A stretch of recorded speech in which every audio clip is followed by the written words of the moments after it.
Hello everybody and welcome back. Things are definitely kind of heating up, I'd say. We're definitely having to look at a lot of different systems. I feel like, the episodes are just kind of flying off the rack, but it's like we're really having to hit a lot of these buttons and manage a lot of different things. We're juggling a lot of stuff right now. Even though we're not at war, there's a lot of stuff going on here. It's nice to see that the rebels are actually beating up on England. That is fantastic. Go rebels. I don't really know what these rebels are actually trying to do, though. But they're doing something. They've actually sieged down.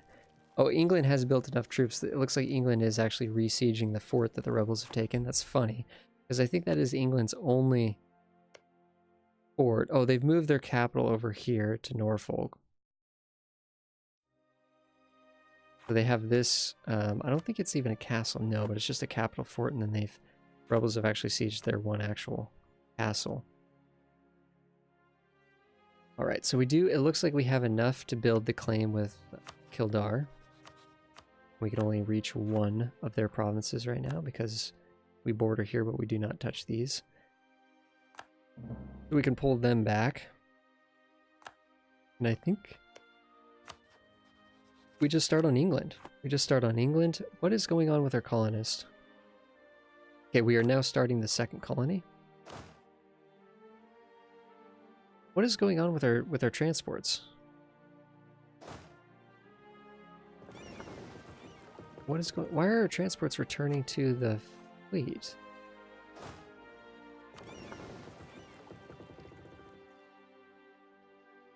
It's actually really annoying. Now, I wonder if is this count as an adjacency bonus? I'm guessing no. No adjacency. Yeah, okay. Doesn't count as an adjacency bonus. Makes sense. They're not really... You can't walk between them, so...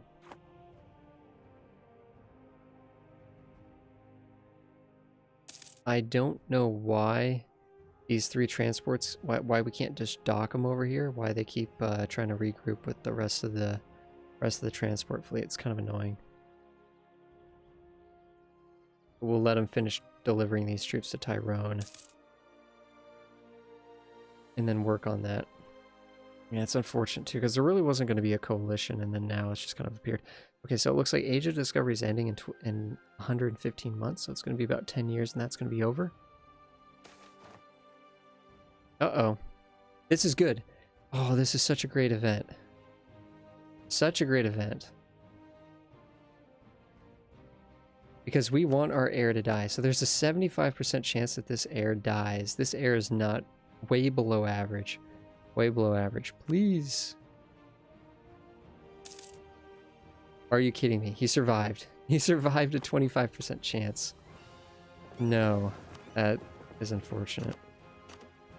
Why are you not willing to just sit down here? What am I missing? Yeah, just go sit there.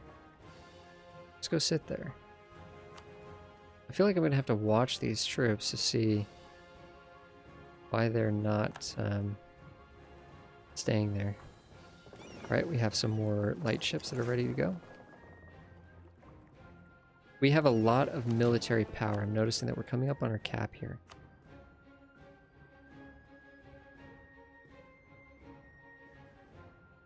For some reason it's saying that if we just protect trade in Bordeaux, it's actually going to boost the power here. I don't know if we're actually... We're already getting 90% control here, and it's already pushing up into Champagne, so I don't know.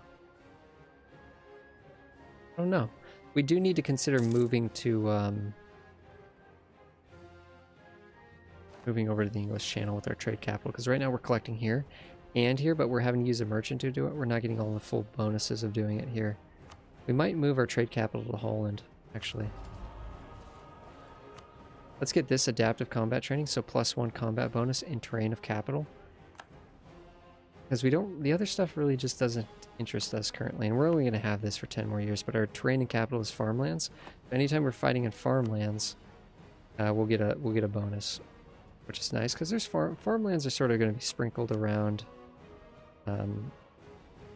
Unfortunately, most of this is woods, but there's farmland sort of out and about. Well, sometimes it'll benefit us, sometimes it won't. That's why I don't like that. That's why we don't prioritize that one super early, just with us as France. It's just not. Woods would be really good because a lot of this is woods over here, but... Okay, so we're working on building that up with England. Once we get to 20 here, we can fabricate the claim here. And be done with that. The funny thing is... Oh, okay, so this is the alliance network that's going on over here. Scotland is allied to both of these Irish miners. Are you allied with anybody else? You're also allied with the Livonian Order. Well, that's not threatening, but kind of annoying because they're so far away. We could probably easily take over all this land here and no one would care. It's not particularly rich land. That's part of the reason why.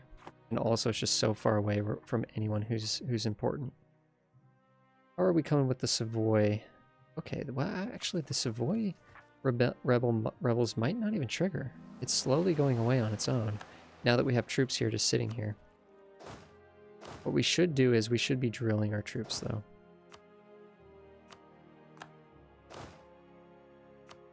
Drilling the troops. How are the Tyrone? Yeah, again, very low there as well. I don't know if the Tyrone separatists are going to fire or not. We're almost getting to... Okay, we are at 100% of our military power. What can we do with that? Well, one of the things we can do with that is strengthen our government, which basically just increases legitimacy. We're already at max legitimacy, so we can't even do this. We can develop land, of course, right? We can actually develop our provinces, which is always good. We can roll for generals, which is kind of great because we have really nice army tradition. And we can have more leaders. So let's roll a general or two. I've seen better. Definitely not as good as these two guys here. But we'll keep them, I guess. 3, 4, 2. This guy's not terrible. So we should be using him to drill. Because what we can actually do is they can actually gain skills while drilling. So we can actually, we're not just leveling up the troops, we're actually leveling up the generals, which is really, really cool. But it's sort of random based, it's sort of an event based system. What else can we do with military power?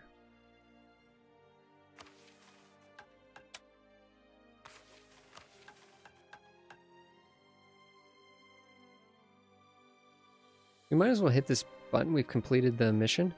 And this basically gives us additional tax income for 25 years and 50 administrative power. No reason not to hit that. There's no reason to wait for this. It doesn't synergize with anything. We just hit it and go. It also lets us start working on build a treasury. We actually almost had this done. We almost had 2,000 ducats. I think we had like 1,200 ducats. Well, we spent a bunch of it. But once we get this done, then we'll be able to get this effect and reduce inflation, which is kind of nice.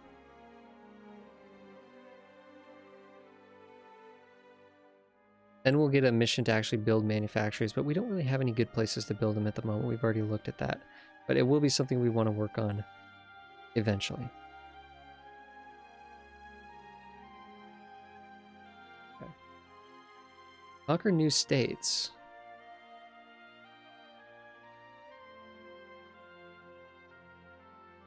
This could be good, and this also lets us go to assemble an army. 80,000 troops. We'll be working towards that. Yeah, let's hit that button. Reduce state maintenance a little bit. Have more than 20 heavy ships. That's going to be a little tricky.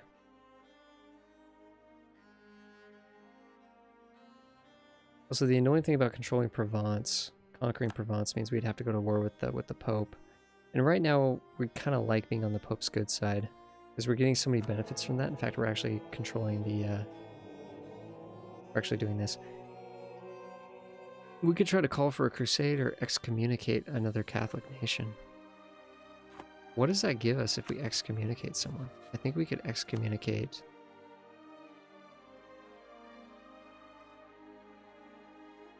Oh, so to excommunicate someone, they have to... the papal state has to actually dislike them themselves. So, for example, let's see, who do they don't like Genoa. So we could probably excommunicate Genoa without any issue.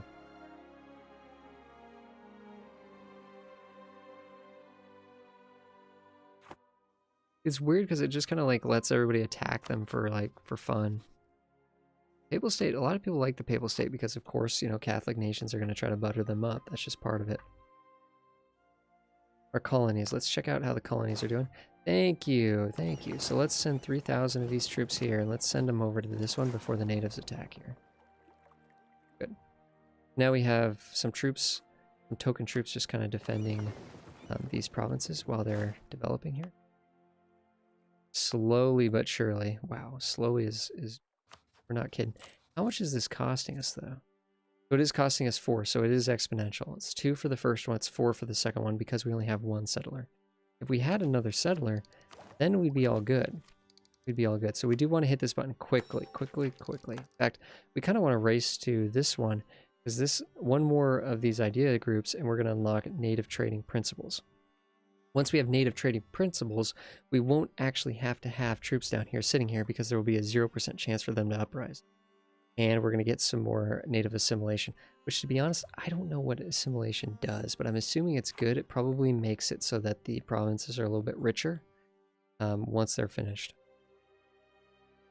And the other thing that we're going to be really pushing for here is this extra colony. Extra colonists, so we can be doing more colonies quickly and hopefully getting those benefits fast. So we still actually didn't spend any of our military power. I can't believe our heir. I'm tempted just to, like, we could disinherit this guy for 50 prestige. What are we getting for prestige? We're getting morale of armies, which is amazing. And aggressive expansion impact, which is also amazing. But I don't, and, oh, we're getting improved relations over time. So improved relations over time, we haven't talked about this very much. But if we go here and we look at our improved relations over time, right below our diplomatic reputation, 63%. 63%. And we're getting 20% of this from an advisor, their special ability, and 40% of it from prestige. What this actually means is that these modifiers on nations, that yearly effect, how it says in parentheses, like plus 3.2 yearly, which of course adding to a negative modifier is a good thing, and of course subtracting from a positive modifier is a bad thing. But that 3.2% is actually based on the improved relation number. So if we had less improved relations, then it would actually be decaying at a slower rate. So it is actually a really, really, really important stat. Not only that, but I think we can butter people up faster with this too. So by losing a huge chunk of this, by disinheriting the heir is a problem, but the quicker we disinherit this heir, the quicker we could potentially get a better one and not be stuck in a situation where we don't have an heir, because of course that's always bad. But I think, you know what, I think we want to hit this button. And this is I think this is a DLC feature to be able to do this. I think you need Rights of Man or something like that to do this. Kind of a nice little feature, but man, that is really going to tank the prestige without a doubt. Without a doubt. What else are we going to... global trade power, so we're going to lose a little bit of money. Nah, we don't care about that. Don't care about the yearly legitimacy. A lot of this stuff we don't care about. The morale of armies and the aggressive expansion impact are the two really juicy things there. But to be honest, we'll be fine without it, because if we're attacking up here or attacking up here, no one's going to care. No one's going to care. It's too far away from this blob here. This is the blob that, like, just gets angry at everything, especially if you try to mess with it at all. Papal State's at war. You know what I'm kind of tempted to do? I'm tempted to come in here. The thing is, Switzerland doesn't like us. Period. We're allied to their rival, and they just don't like us. In fact, this alliance is going down the tanks. Fast. But the thing is, we don't need Switzerland anymore. We really don't. We never really needed them to begin with. We should butter up our allies a bit. Okay, so let's get Castile and Papal State explicitly. And actually Brandenburg probably needs a little bit of love. Okay, so we've gotten the claims over here that we can get, right, on these three here. Now we just need to work on Scotland and England, which we're doing right now.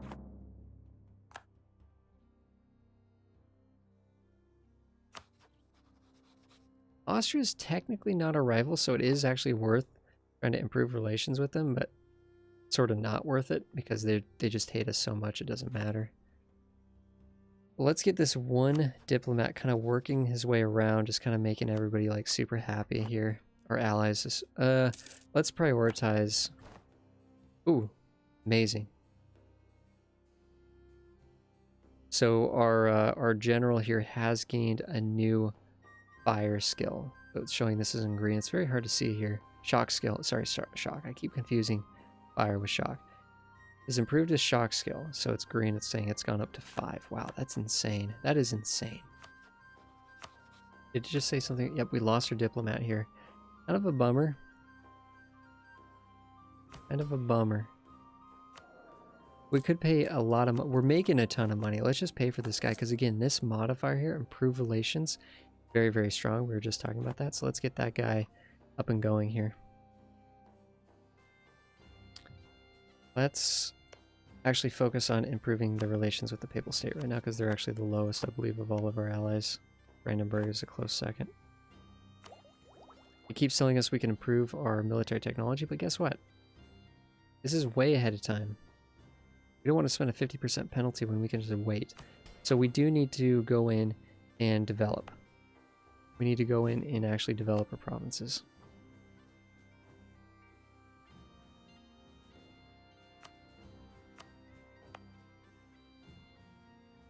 It costs us 68 to do this in Paris. It's kind of expensive. It'll only be 44 though to do it here. So what we should do is we should look at where the nobility, where we have the nobility, of course, right? Because we're military power increases the manpower of the province. So by boosting areas with nobility, we'll be getting extra benefits by developing these provinces here. And we're checking this number, this 58, 54. Well, that's actually 49. That's woods though. And this is not owned by the nobility. Looking for some areas that are kind of cheaper. These are all woods. Okay, farmland's here, but that's expensive. Okay, this looks like a prime spot. It's 49. It's owned by the nobility. Boost this a few times. There we go. Perfect. I bet you this is good too. Yeah, very nice. Very nice. Let's boost this up. Very nice. So we did that on the cheap.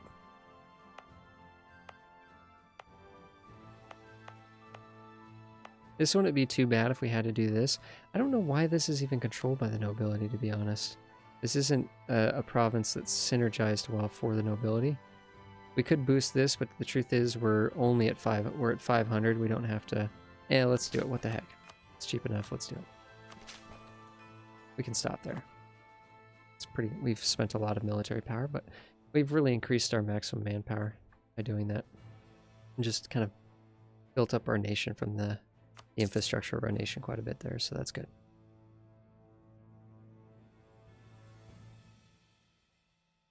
We have troops that are drilling. Savoy has not ticked up. In fact, this is going to go away. A much better air. A much better air. Not incredible, but better than what we had. A 4-1-4 is a lot better than the 1-2-1. Typically, I like when administrative power and military power are higher than diplomacy. The diplomatic power is good just because we are working on the exploration ideas, but once this is over, it's actually going to be not as important. Losing claims on areas, what's that all about?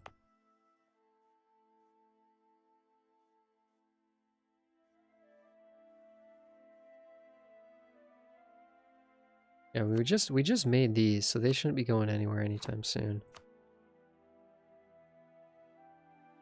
So England, the two places that we really want to do with England here is, oh, we need 35 for England because we already have some.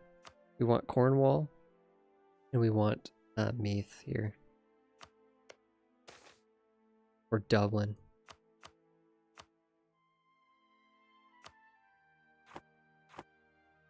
I swear at one point this was called Meath. When you clicked on it, it would say Meath here, but it's saying Dublin now. Anyways.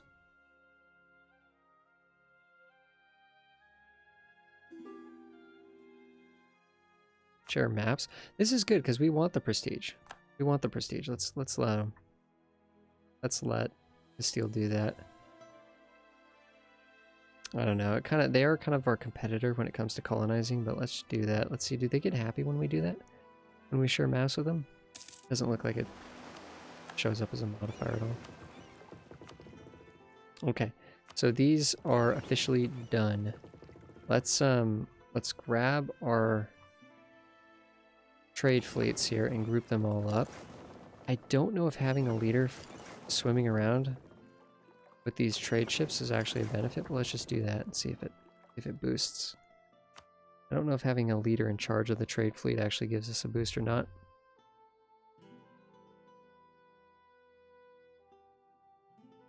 Let's get all these ships doing the same thing together, just for simplicity's sake. No, not explore, sorry. Protect trade.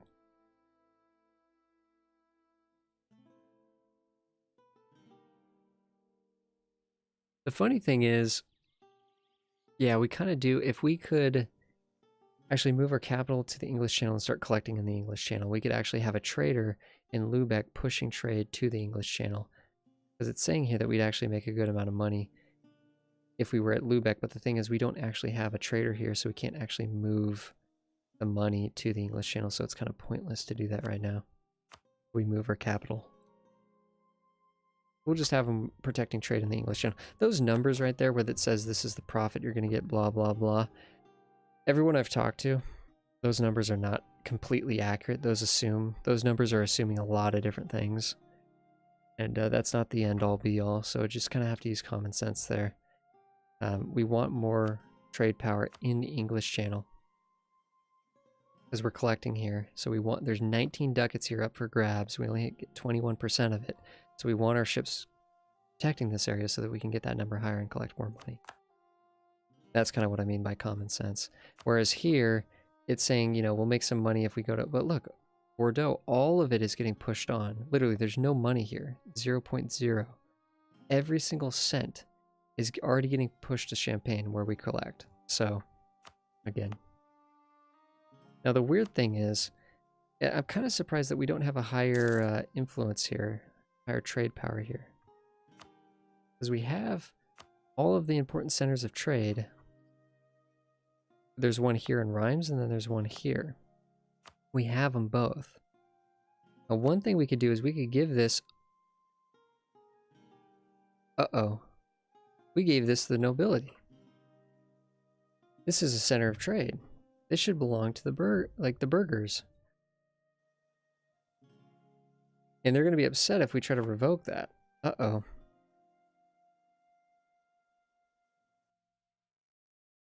Let's try to move them.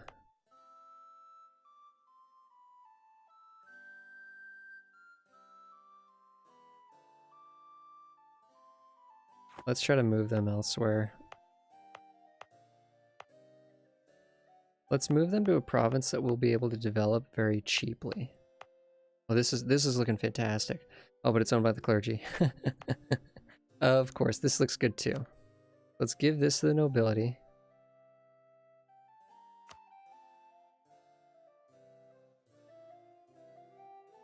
We probably need to give him one more too.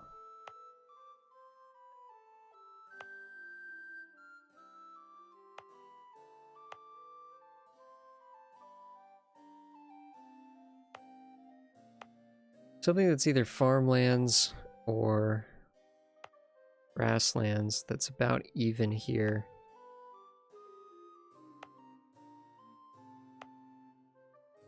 Something like this would be okay.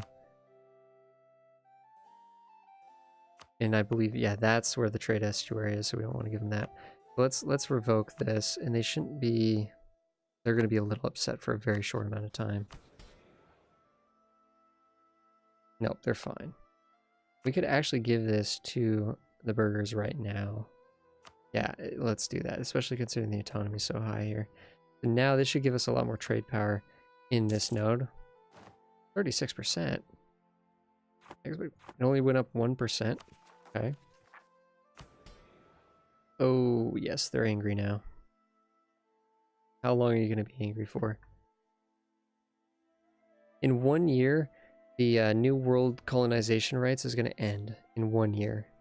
And then in 6 years, the robber, whatever, blah, blah, blah, is going to end too. So their influence is going to go down automatically. We don't have to worry about this disaster. Their influence will go down before this can trigger. Savoy separatists are still kind of like moving and grooving here, but the unrest here is going down fast, so. Okay, Scotland is doing some nonsense. Or not really nonsense, but they discovered our agent. We gotta pull our agent out.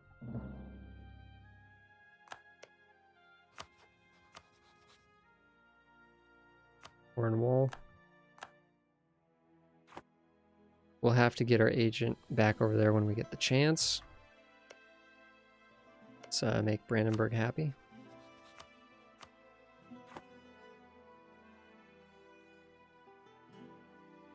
Don't care about that. Yes, we know we have claims on people. We understand that the Age of Discovery is ending.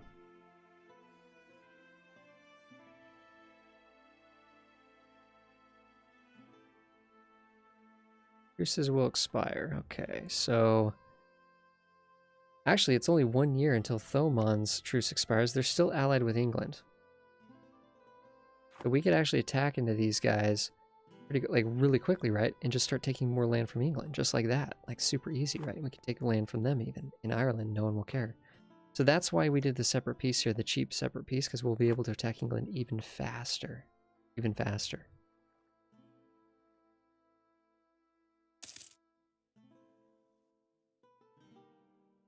Colonies here are going slowly. They're going faster now that we've just gotten that next tech. The next idea that boosted it by 20, so that's really nice.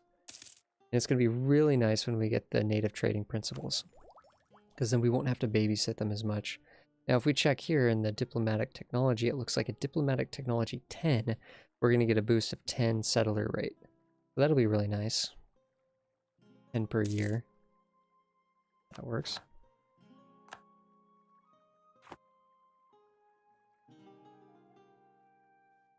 That really is going slow. But that's kind of the nature of it, you know. It goes faster as we ramp up a bit. We're going to get, as we get more ideas, you know, we're considering getting expansion ideas, which we can use to boost colonizing even faster. In fact, expansion ideas might be a great idea. What is the synergy between, okay, so expansion and colonial expansion. Sorry. By getting expansion and exploration, we can actually adopt a policy that will increase global settler increase by 20. So that's pretty good.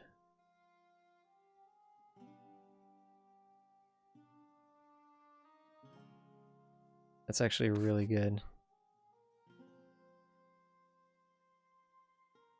We're just looking at the different cross references to the other idea groups and seeing which of these are really, really good for administrative ideas. Also, we'd get a really good policy if we went for administrative ideas. I think that's what we're kind of looking at. We're looking at administrative ideas, which is good for adaptability, reduces the core cost, and I believe this reduces advisor cost? No, but it gives us more states. The mercenary thing is kind of we don't really need mercenaries, but we do have a lot of money, so we could buy a lot of mercenaries. Economic ideas is great. It kind of gives us... Economic ideas would just give us tons and tons of money, as it seems. Give us some other really nice benefits as well. Yeah, economic ideas is really great. There's nothing wrong with that. Ideas. I think expansion would be if we want to really do the colonial thing, would be really, really cool though. Which I like the colonial game. It's a lot of fun. Very relaxing. And it pays dividends. I mean, building these colonies over there actually feeds us a lot of money. It really does.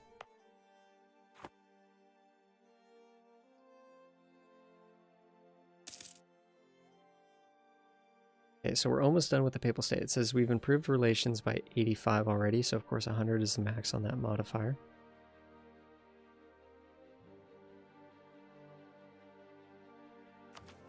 We're still ahead of time on our technologies.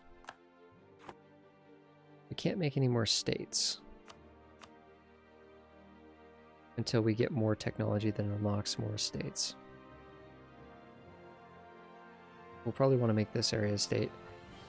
And probably this area of states, too. Probably all the way up the English Channel here.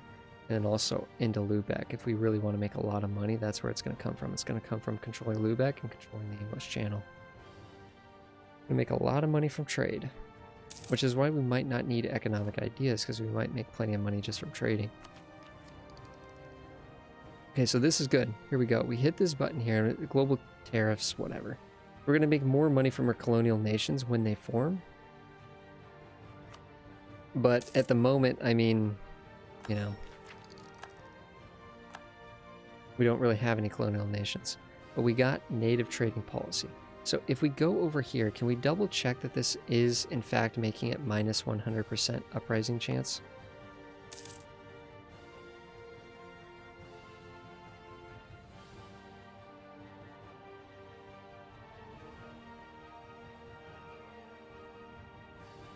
We're gonna have to wait for this to update.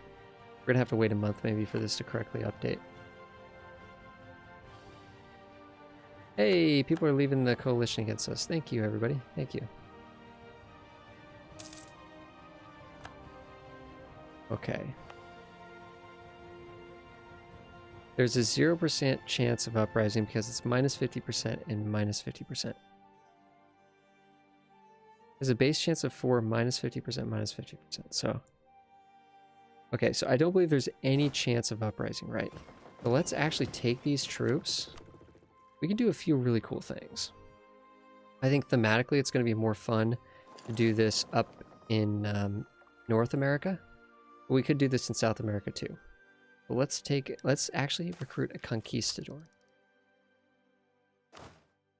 Let's boot this guy out of here. We don't care about him.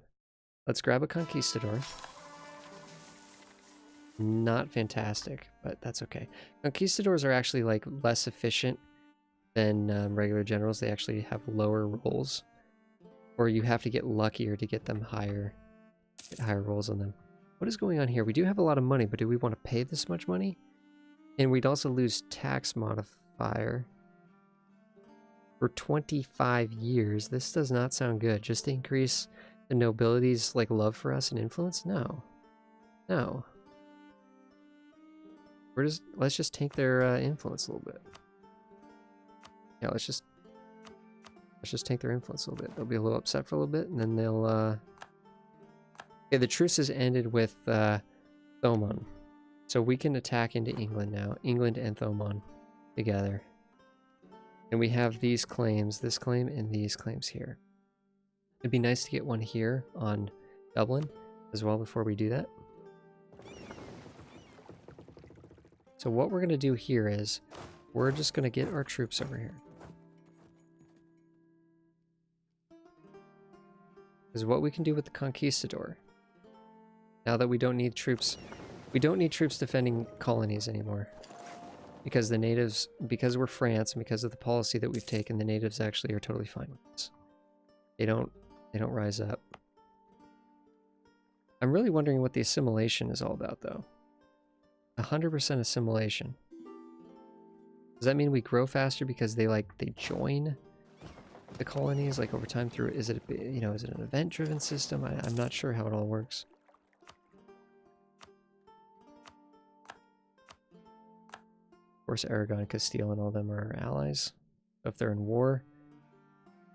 The truth is, Switzerland, you're really still our ally? Let's just break the alliance, honestly. I mean, we don't want you. Oh wow, they're Protestant.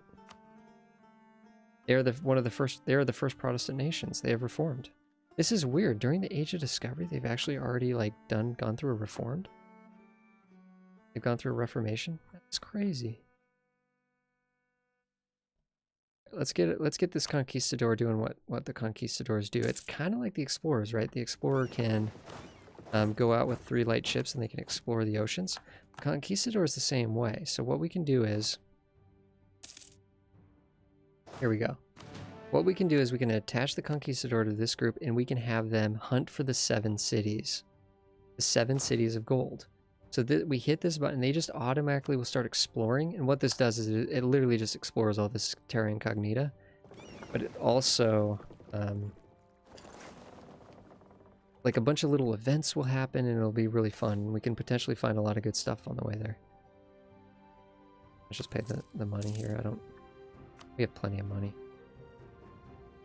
I think to get this claim on England, it is going to cost us 40. Yeah. What's going on? Oh, wow. They're finally going after Granada. I can't believe it's taken them so long. But they are at war with, like, Ottomans and Tunis. I can't believe they didn't try to call us into this. That is nutty. I hope they don't. I really... Hopefully they started that... What could have happened is they might have started that war while we were at war, potentially. Nice. So we've completely squashed the unrest here. So there's no chance that Savoy is going to support the Florentine school. Let's look at this for a second. Yearly prestige, we could spend a little bit of... Well, that's a lot of ducats. No, you don't. I think we're just going to lose a little bit of prestige in this situation here. All right, everybody. Thank you so much for watching another episode. I think we're going to pause it here. What are we working on? We're going to be going to war with England. Again, we're just going to keep munching on these guys because for the most part, we're getting north enough that no one should care. We need to continue to get more of this control over the English Channel by taking a lot of this land here. And we can also start to get some control over Ireland, eventually move towards Scotland. In fact, before I forget, let's get our spy network already going back in Scotland again. And heck, we can get a spy network going.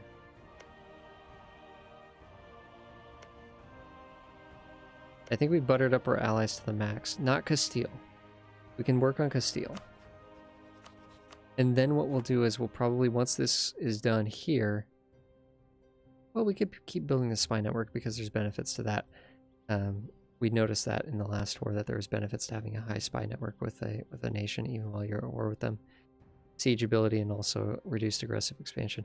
But we do need to send something to start working on building spy networks in Scandinavia because that's going to be really, really cool. We could also potentially ally Sweden. Well, we can't ally them right now, but we can try to get them to... They're very close to not wanting to be at war, or not wanting to be a subject under Denmark. So once they're over 50%, we can ally them and potentially go to war for their independence. It'd be kind of cool because that would weaken Denmark quite a bit and open the door for us to really take on Norway and Denmark. All right, but thank you so much, everybody, for hanging out, watching another episode. And I will see you guys on the next one.